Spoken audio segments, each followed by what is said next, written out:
HOA President Karen Deborah slid an official letter under my door. Your 15 acres will host our annual barbecue this Saturday. No permission, no signature, not even a knock. Just her smug HOA seal stamped across my property rights. I smiled and swung the gates wide open. 10 charter buses roared in, diesel engines rumbling like thunder. 400 confused guests poured out onto my lawn. Catering trucks blocked the entire street. Karen strutted across my property in designer stilettos, megaphone blaring, bragging to local news crews about finally taming the difficult neighbor, while thick diesel exhaust choked the sweet barbecue smoke. Then came the sound I'd been dreaming of for months. Click. The electronic gate locked with a cold, final snap, trapping every soul inside. She had no clue I'd been building a felony trespassing case with lawyers, hidden cameras, and time-stamped proof. Now 400 unwilling witnesses watched her confess on live television. Moments before, police cuffed her manicured hands, designer heels scraping against gravel as they dragged her away. What would you do if your HOA tried stealing your land? Drop your city below. Let's expose these power-hungry tyrants together. Let me take you back to where this whole nightmare started. My name's Jake Morrison, and at 54, I'd spent 30 years crawling through cramped apartment electrical panels, dreaming of wide-open spaces. When my Uncle Eddie passed and left me his life savings, $180,000 he'd scraped together working construction, I knew exactly what to do. I bought 15.2 acres of pure Texas freedom in Cypress County, right on the edge of the Willowbrook subdivision.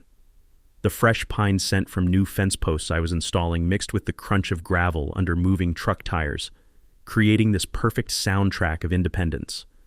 Finally, my own workshop, my own vegetable garden, my own slice of peace. The property survey was crystal clear. I was 200 feet outside any HOA jurisdiction, completely free. That lasted exactly 48 hours. Day 2, I'm drilling fence post holes when expensive tires crunch up my driveway. Out rolls this white Cadillac Escalade with vanity plates reading HOA Boss, because apparently subtlety died with the dinosaurs. Out steps Karen Deborah Wyndham like she owns the place, which, as I'd soon learn, she genuinely believed she did. Picture this woman, 59 years old, HOA president for 9 consecutive years, real estate agent who uses her HOA position to generate leads. She's carrying this leather portfolio like it's the Constitution, and sporting a smile so fake it could be mass-produced in China. The taste of metallic dust from my drilling lingers as she clicks across my property in designer heels, each step deliberate as a conquering general. "Welcome to the neighborhood, Jake," she chirps. "I'm Karen, and you're going to love being part of our community. Not if you want to join. Not would you like to consider.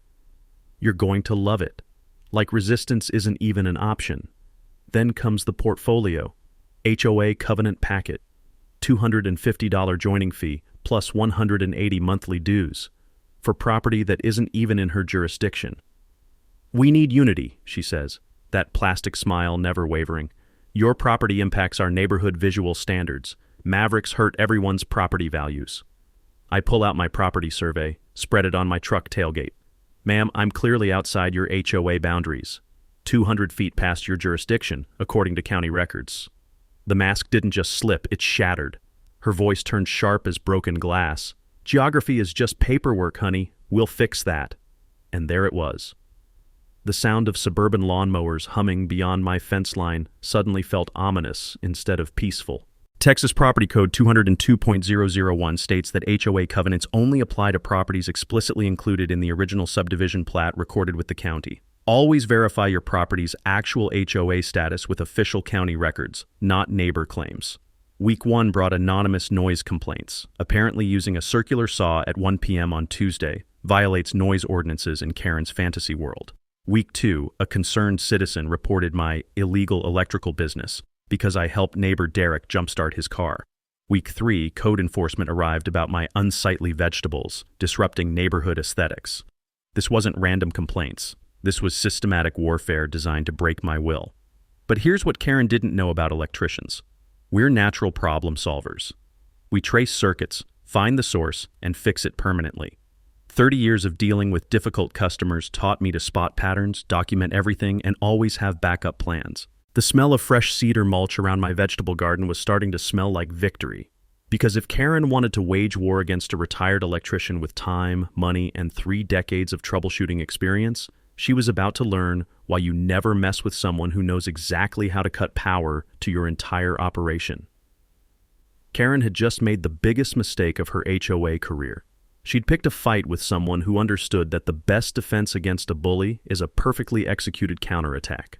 Month 1, Karen launched what I now call the parking siege. Every morning at exactly 6 a.m., her white Escalade would roll up and park halfway across my driveway, not technically blocking it. Oh no, Karen was too smart for that, but positioned perfectly to force me onto my own grass every time I wanted to leave.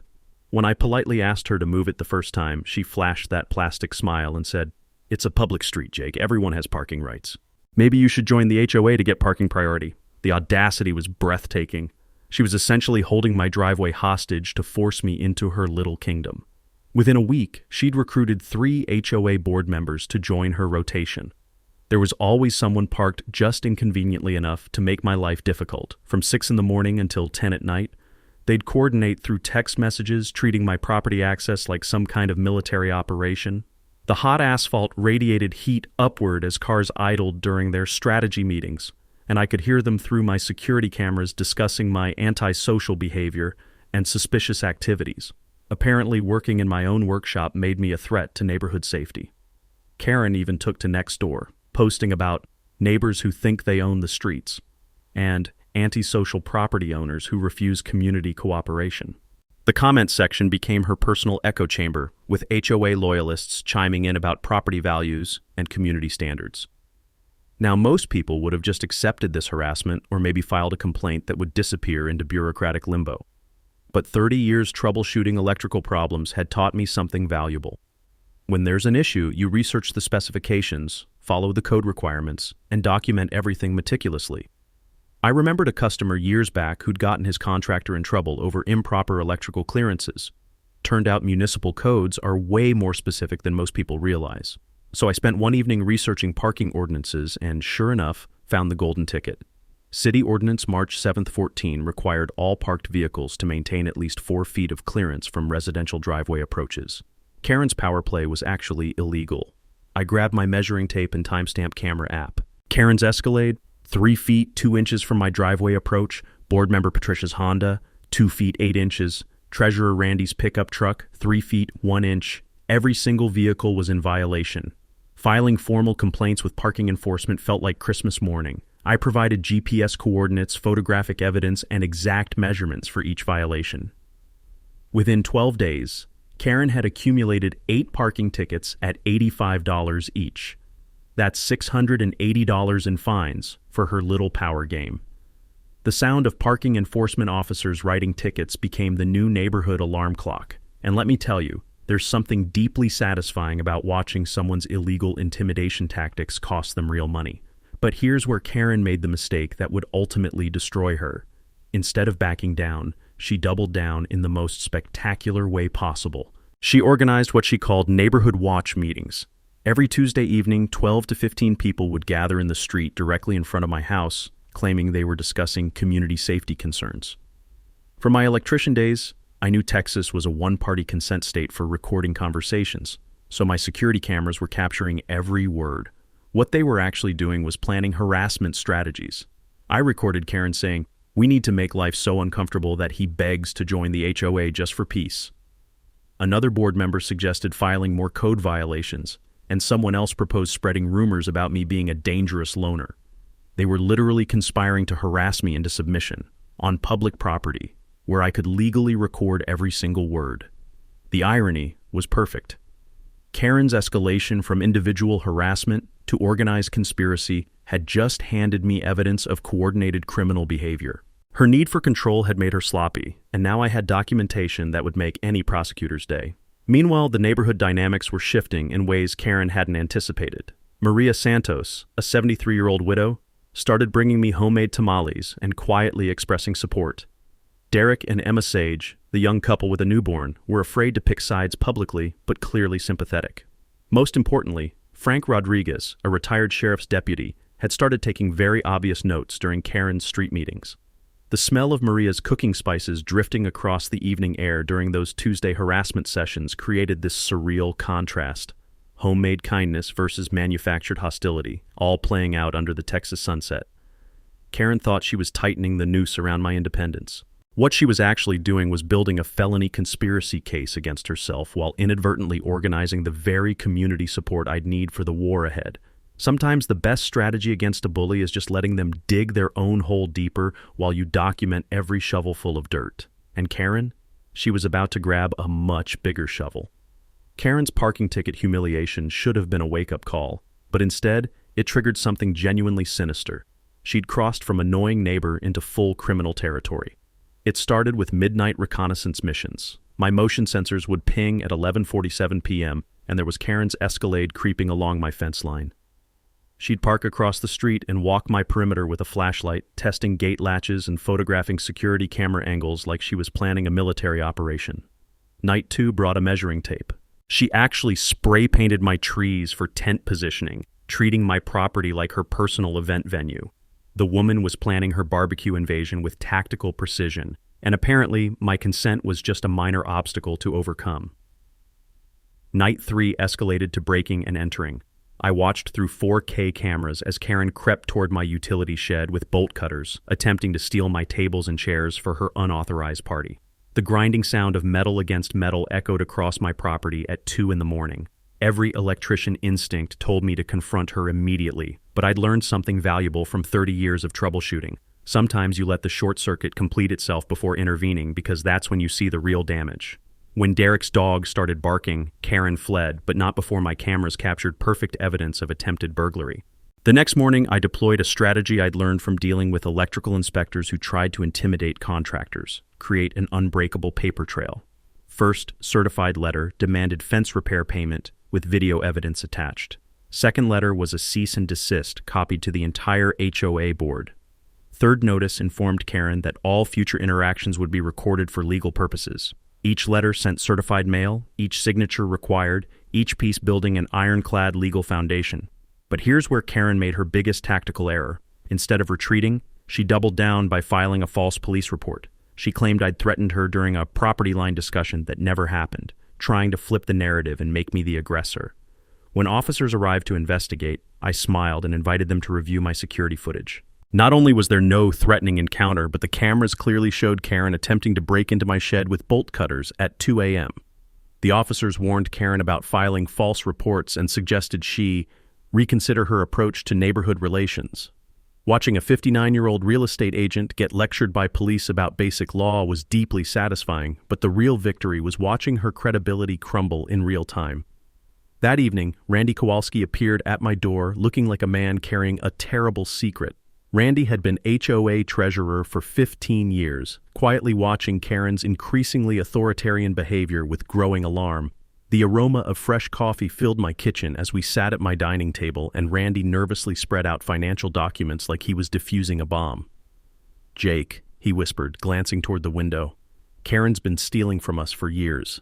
The contractor invoices made my electrician brain immediately spot the problems. Landscaping bills 40% above market rate for work that looked suspiciously like Karen's personal yard maintenance. Emergency repairs with no board approval and inflated pricing. Most damning, recurring payments to Wyndham Property Management LLC, Karen's side business that no HOA board had ever authorized. "She's been forging my signature on checks," Randy admitted, hands trembling. "I've suspected for months, but I could never prove it alone. I think she's stolen over $30,000. From electrical work, I knew that finding one code violation usually meant 10 more were hiding behind the walls. Randy wasn't just offering evidence of embezzlement. He was handing me the key to Karen's entire criminal enterprise. "Randy," I said, refilling his coffee, "how do you feel about requesting a complete forensic audit of HOA finances?" His relieved smile told me everything I needed to know. Meanwhile, Karen's behavior became increasingly unhinged. She organized intimidation campaigns, pressuring elderly residents to sign petitions demanding my cooperation. She threatened Derek and Emma that property values would collapse if her barbecue was canceled. She created fake social media accounts spreading rumors about my dangerous behavior. Most telling, she started conducting surveillance, parking across the street for hours just staring at my house. Frank Rodriguez, the retired deputy, documented these sessions and admitted they'd crossed from harassment into stalking territory. The taste of impending victory mixed with the evening aroma of Maria's cooking as I realized Karen wasn't just harassing me anymore, she was completely unraveling. Her desperation had pushed her into multiple felonies, and now we had witnesses documenting her psychological breakdown. Randy's financial evidence was the ammunition we needed, but Karen's escalating criminal behavior was gift-wrapping the case for us. Sometimes the best strategy is giving your enemy enough rope to hang themselves. Karen was practically braiding her own noose. Karen's desperation reached new heights when she decided to weaponize the entire county bureaucracy against me. If intimidation wouldn't work, she'd try to bury me under an avalanche of false official complaints. Monday morning, a bewildered code enforcement officer arrived with 14 separate violations, all filed by D. Wyndham. The list read like fiction. A 40-foot storage container blocking drainage easements, illegal dumping operations, commercial vehicle storage, unpermitted structures, noise violations for using power tools during legal daytime hours. The inspector spent 2 hours wandering my property, scratching his head. "Sir, I'm supposed to find a massive shipping container right here," he said, pointing at my tomato plants. "And according to this report, you're running some kind of illegal waste disposal operation." I gestured toward my compost bin. "Well, if decomposing banana peels constitute hazardous waste, you got me." After documenting the complete absence of any actual violations, the inspector apologized and left, but not before muttering about people who waste taxpayer resources with fantasy complaints. That's when I remembered something from my electrical days. Bureaucrats absolutely hate having their time wasted, and there are legal consequences for filing false official reports. I'd once seen a contractor get prosecuted for filing bogus safety complaints against a competitor. I immediately filed a Freedom of Information Act request for all complaint records. Texas requires agencies to fulfill these within 10 business days, and when the documents arrived, they revealed Karen's systematic campaign of lies. Not only had she filed 14 completely fabricated violations against my property, but some described structures that didn't exist anywhere in the county. My counterattack was surgical and devastating. I filed legitimate complaints against Karen's actual violations. Her damaged fence posts, noise ordinance violations from pool parties running past 10 p.m., the accumulating parking tickets she'd never paid. Unlike Karen's fantasy reports, mine included photographic evidence, timestamps, GPS coordinates, and witness statements. Suddenly, code enforcement was visiting HOA properties instead of mine, and Karen was drowning in the bureaucratic quicksand she'd tried to dump on me. The beautiful irony was watching her false complaint strategy implode. Word spread about my FOIA discovery, and suddenly other residents started sharing their stories. Maria revealed Karen had filed false garden violations against her last year. Derek and Emma admitted they'd been afraid to let their baby play outside because Karen complained about normal infant sounds during daylight hours. Frank Rodriguez, with his cop instincts for pattern recognition, laid out a timeline that revealed the scope of Karen's operation. "Jake, look at this," he said, spreading documents across my kitchen table while the smell of Maria's evening tamales drifted through the window. "Every resident who's ever challenged her gets hit with mysterious code violations within 2 weeks. Property owners who questioned HOA expenditures faced sudden compliance issues. Families who missed HOA meetings got noise complaints. Anyone who voted against Karen's proposals found themselves drowning in bureaucratic harassment." We weren't just documenting petty tyranny. We were uncovering years of systematic abuse of official authority.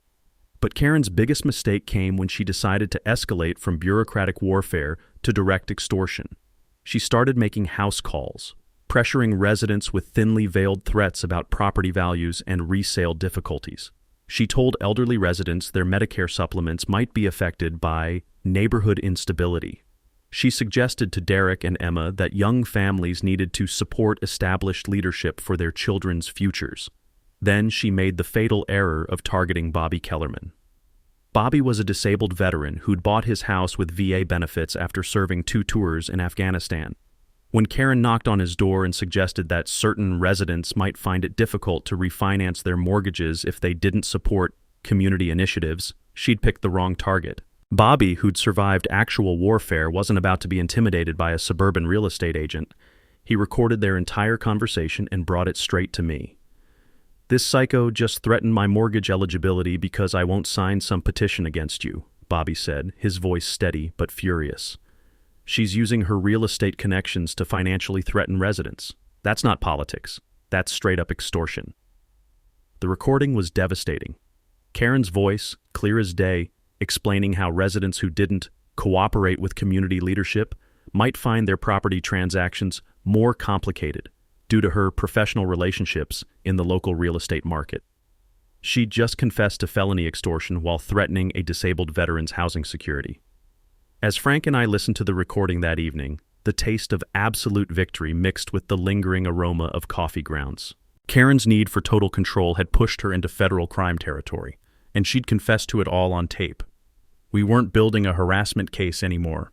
We were documenting a criminal enterprise that could destroy her career and land her in federal prison.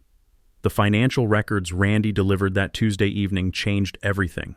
What started as petty neighborhood harassment had just exploded into federal crime territory. Frank and I spread 3 years of HOA documents across my dining room table like homicide detectives working their biggest case. The musty smell of old paperwork mixed with the aroma of Maria's Cuban coffee as she settled in to help. 40 years of bookkeeping experience made her sharper at spotting fraud than both of us combined. Dios mío, Maria whispered, adjusting her reading glasses. This landscaping bill is $8,000. For what? Did they plant money trees? The pattern emerged like an electrical short circuit. Once you found the first problem, the whole system's corruption became obvious. Every emergency repair cost 40% above market rate. Tree trimming inflated from $800 to $1,200. Pool maintenance contracts mysteriously doubled. But the smoking gun was a series of payments to Wyndham Property Management, LLC, Karen's side business that no HOA board had ever voted to authorize. Randy, look at this check signature, Frank said, his cop instincts activated. Is this how you normally sign your name? Randy's face went ashen as he studied the authorization. That's not my signature. I never approved any payment to Karen's company. She's been forging my name for months. The theft was staggering. Over 22 months, Karen had systematically stolen $31,847 from community funds. But what made my hands actually shake with rage was what Maria found next. Jake, she said, her voice tight with fury. This landscaping invoice from last April shows community beautification work at 1847 Maple Ridge Drive. My address. Karen had billed the HOA $2,400 for landscaping my property that wasn't HOA owned and had never received any services. She'd charged the community for work that never happened, on land she didn't control, for a homeowner who wasn't even a member. That's not just embezzlement, Frank said, his detective brain processing the implications. That's fraud with falsified documentation and theft by deception. But Randy's next revelation made my blood turn to ice water. There's more, he said, pulling out another folder with shaking hands. Karen's been using her HOA position to force property sales. The evidence was sickening. 3 families had been terrorized into selling below market value after Karen threatened them with endless code violations and compliance issues. Each family, desperate to escape her harassment, had hired Karen as their listing agent to expedite the process. Her commission from these extorted sales, $18,000 in protection money. She's running a goddamn protection racket, I said, the taste of bile mixing with coffee. Submit to her authority or get bureaucratically tortured until you're forced to sell anyway. Frank nodded grimly. Total theft is nearly $50,000. That's federal RICO territory. Embezzlement, extortion, mail fraud, civil rights violations under color of authority. This woman's looking at decades in federal prison. The room fell silent except for the gentle tick of my wall clock. We weren't dealing with an overzealous HOA president anymore. We were staring at evidence of an organized criminal enterprise that had been destroying families for years. So what's our move? Randy asked, looking like someone who'd just discovered his neighbor was a serial killer. I smiled, remembering my electrical mentor's advice about complex system failures. Sometimes you have to let everything overload spectacularly before you can rebuild it properly. We let Karen commit her biggest crime yet, I said. In 3 weeks, she's planning to steal my property for her barbecue with 400 witnesses and live TV coverage. She'll confess to trespassing on camera while proving she has zero respect for property rights. The evening air carried the scent of jasmine through my open window, sweet as the justice we were about to serve. Karen thought she was planning a community barbecue. She was actually orchestrating her own public execution. The next morning's HOA newsletter hit like a legal atomic bomb. Annual Willowbrook Community Barbecue would be held at Community Green Space, 1847 Maple Ridge Drive, my property address, brazenly described as HOA-owned land, with Karen's signature authorizing everything and my consent nowhere in sight. 400 RSVPs already confirmed. Catering contracts signed for $3,000. Live band booked for $800. Tent rentals for $1,200. Karen had blown over $5,000 of community money on an event planned for property she didn't own, creating a paper trail that would make federal prosecutors dance with joy. The audacity was stunning, but it was also perfect. She'd just documented theft, fraud, and conspiracy to commit trespassing on official letterhead, signed in her own handwriting. That evening, my dining room became mission control for the most satisfying trap in HOA history. Frank arrived with evidence organization systems from his detective days, manila folders, timeline charts, and enough legal pads to choke a courthouse. The smell of Maria's homemade empanadas filled the air as she spread financial documents across my table with the precision of a surgeon preparing for heart surgery. "Aye, this woman is loca," Maria muttered, reviewing Karen's forged signatures. "But she's also stupid. Look how sloppy these fake authorizations are." Randy brought 15 years of HOA documentation that would obliterate Karen's credibility. Derek and Emma volunteered to film everything from their second-story window. Bobby Kellerman offered tactical planning from his military days. Even Mrs. Patterson, the 80-year-old retired librarian, joined our alliance with research skills that could shame a Harvard law student. "We need to think like a narcissist," Frank said, spreading aerial photos of my property. "Karen's convinced she can intimidate Jake into last-minute submission.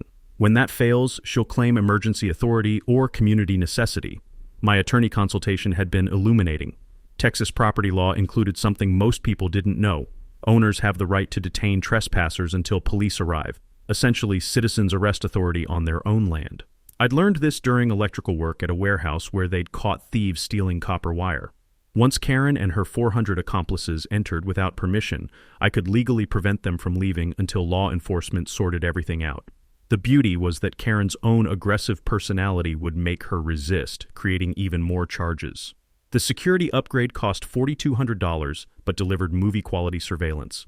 12 4K cameras with night vision and crystal-clear audio throughout the property. Redundant cloud storage with real-time backup, no technical difficulties would save Karen from her own confession. Mobile alerts for motion detection meant I'd know the second her invasion began.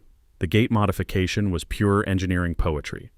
Electronic system controlled by smartphone, wide enough for charter buses but with one fatal design feature. Once closed, it could only be reopened from inside my house. The backup manual lock ensured no mechanical failures would spoil our trap. Frank's military background proved invaluable during installation. "This is beautiful," he said, testing the remote while the rhythmic sound of our power drill echoed across the property. "She'll drive right into her own prison cell." But the real masterpiece was our media strategy. Maria's daughter Jessica worked for Channel 7 News and agreed to cover the community barbecue as a human interest story. She'd be filming when the gate closed and arrests began, turning Karen's public humiliation into live television. "The key is timing," Jessica explained during our final planning session. "I'll be rolling live when everything hits the fan. Karen's meltdown will go viral within hours." Frank coached me on staying calm during confrontation, using legal phrases that would sound authoritative on camera. "Remember, you're not the aggressor," he said. "You're a property owner defending constitutional rights against criminal trespassers. Let Karen lose her mind while you maintain dignity and legal high ground." The night before the barbecue, I sat on my porch reviewing our preparations while the sweet scent of night-blooming jasmine drifted across my soon-to-be battlefield. Every detail planned, every contingency covered, every piece of evidence organized for maximum legal devastation. The irony was exquisite. Karen had spent months trying to force me into HOA submission through harassment, theft, and intimidation. Now she was about to commit multiple felonies in front of 400 witnesses and live television, creating enough evidence to destroy her career and send her to federal prison. The taste of anticipation mixed with Maria's lingering coffee aroma as I realized tomorrow wouldn't just be Karen's downfall.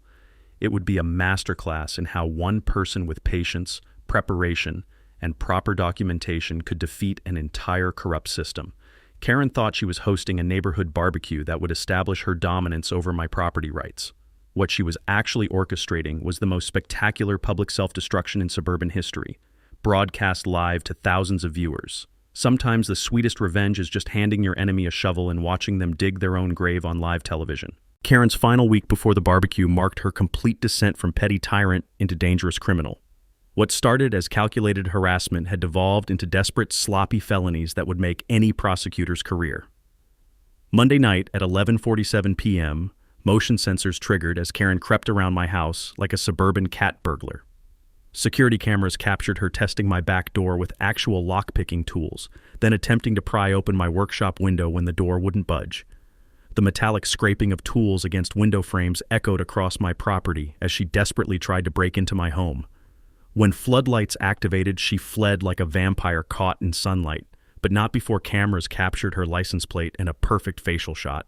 Breaking and entering, criminal trespass, attempted burglary. Karen was gift-wrapping felony charges with each panicked move. My strategic response was elegant. Let her continue digging while I documented everything. I called Frank to witness the security footage, ensuring proper chain of custody for evidence that would hold up in federal court. Tuesday brought an escalation that shocked even Frank's seasoned police sensibilities. Karen hired private investigator Martinez to find dirt on me, hoping to discover blackmail material or ammunition for public character assassination. Martinez quit after one day and actually called to warn me. "Lady, I've never seen anything like this," he said over the phone.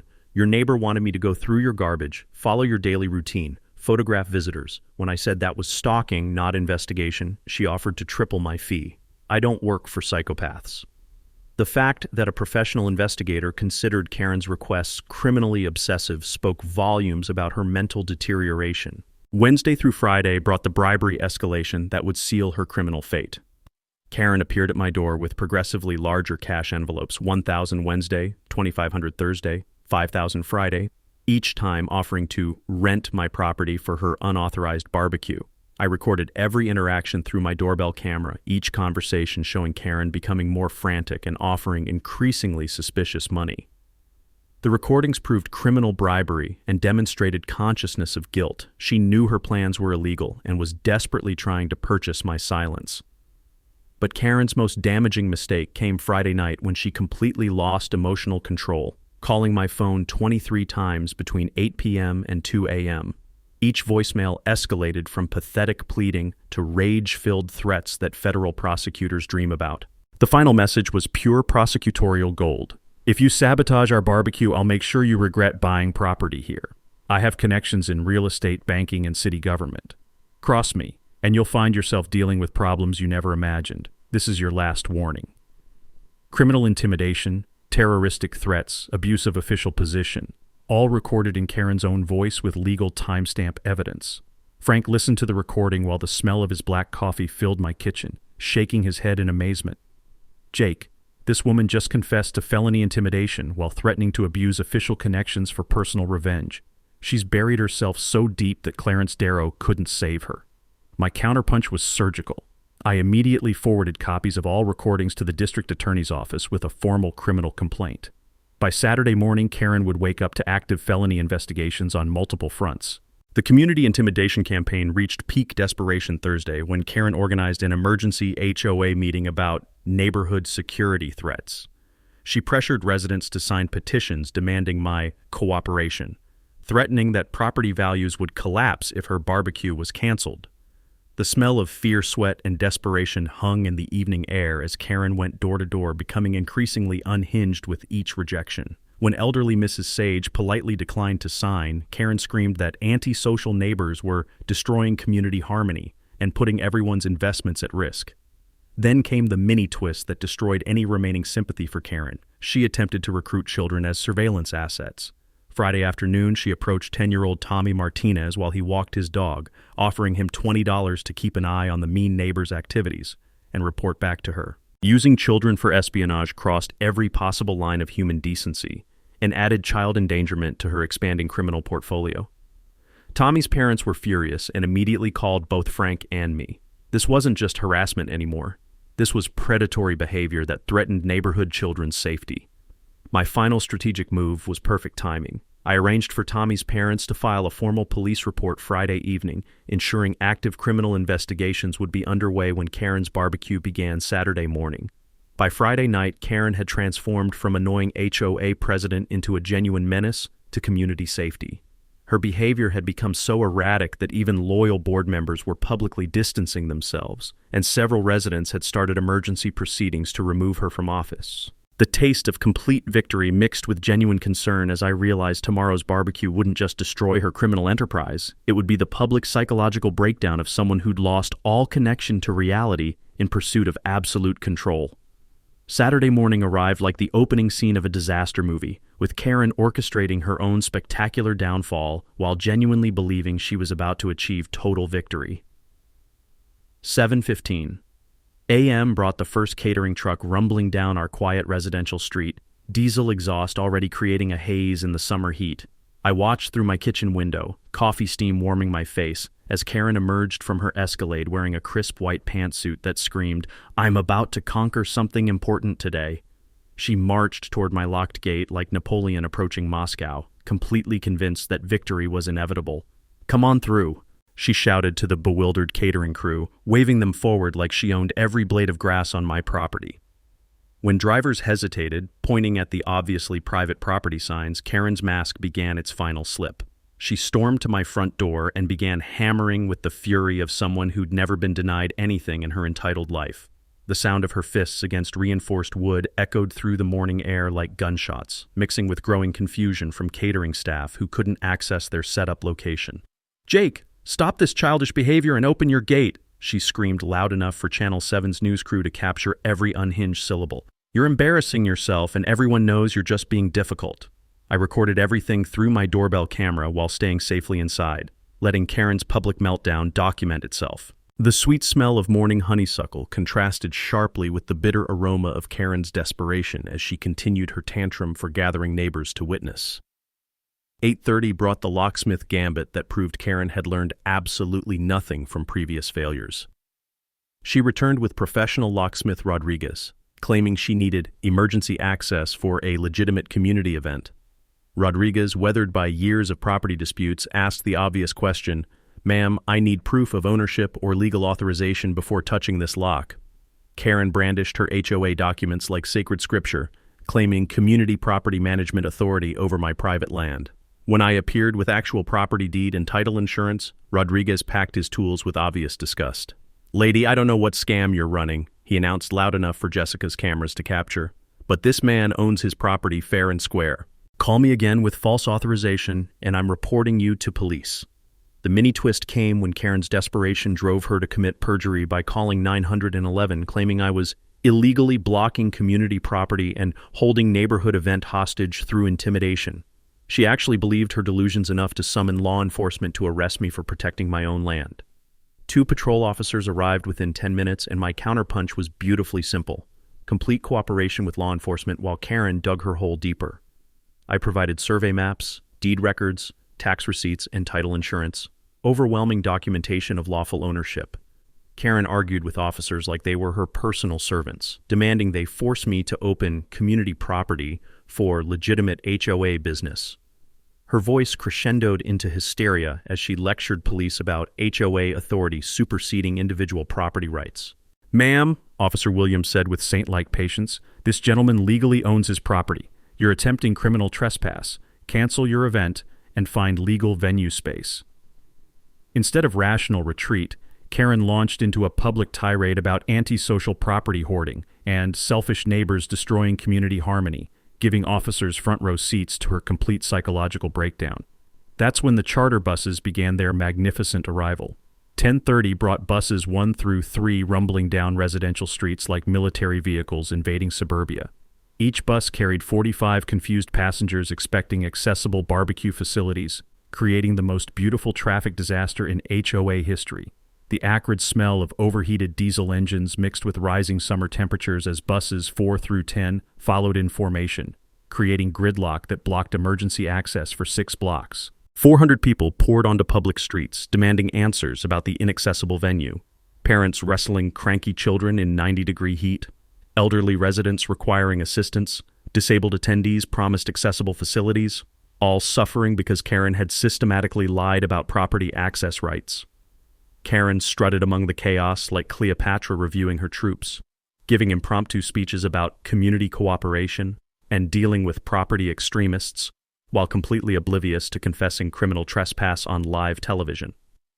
Jessica's news crew captured every moment of Karen's unraveling, the perfect contrast of 400 innocent victims suffering due to one woman's criminal delusions, broadcast in real time to thousands of viewers across the county. By 11:30, street gridlock extended for miles. Temperature climbed toward dangerous levels, and Karen was giving television interviews about selfish neighbors while standing directly beneath signs marking my land as private property. The stage was set for the most spectacular public downfall in suburban history, and Karen had personally directed every scene of her own destruction while confessing to multiple felonies on live television. Perfect justice was 60 seconds away, 11:45 a.m. The moment of perfect justice arrived with cinematic timing and the dramatic precision of a master chess player delivering checkmate.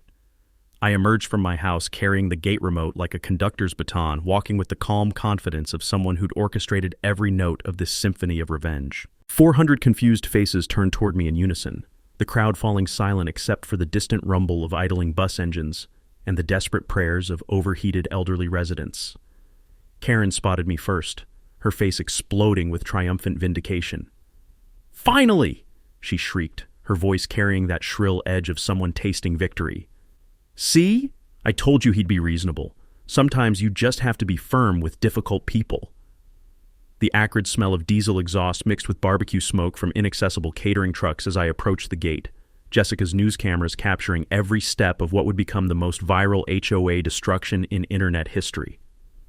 "Ladies and gentlemen," I announced, my voice carrying clearly across the sweltering crowd, "I understand you're here for a barbecue on my private property. Unfortunately, HOA President Karen Windham organized this event without my permission, signature, or any legal authority." Confused murmurs rippled through the crowd, but I raised my hand for silence. However, I don't want innocent people to suffer because of criminal trespass and fraud, so I'm going to let everyone inside. Buses, catering trucks, everyone. Consider yourselves my invited guests. I clicked the remote, and the electronic gate swung open with a satisfying mechanical whir that sounded like freedom itself. The crowd erupted in grateful cheers as buses began rolling onto my property like liberating forces entering occupied territory. All 10 charter buses drove through and parked in my front pasture, followed by catering trucks finally able to access their equipment. 400 people flooded onto my land, immediately seeking shade under oak trees and relief at outdoor water spigots. Karen strutted across my property like Napoleon entering Paris, directing caterers with imperial authority and posing for photos like she'd personally negotiated this diplomatic triumph. She gave multiple interviews to Jessica's camera crew about community cooperation prevailing and firm leadership overcoming antisocial behavior. "Property owners have responsibilities to their communities," Karen declared, completely oblivious to confessing criminal harassment on live television. "I'm proud we found a reasonable solution through persistence and proper authority." For exactly 30 minutes, I let the barbecue proceed normally. Children played, elderly residents found comfortable seating, families enjoyed food in the shade of my trees. Karen basked in apparent victory, giving interviews and directing activities like she owned every blade of grass. At precisely 12:15 p.m., I approached Jessica's camera crew with a wireless microphone, my moment of perfect justice finally at hand. "I hope everyone is enjoying the barbecue on my private 15-acre property," I began, my voice carrying across the suddenly attentive crowd. "Property that HOA President Karen Windham claimed without permission, signature, or any legal authority whatsoever." Dead silence fell like a curtain. I produced the evidence folder that would end Karen's reign forever. "Miss Windham has embezzled $31,847 from your HOA funds through fraudulent contractor bills and unauthorized payments to her side business.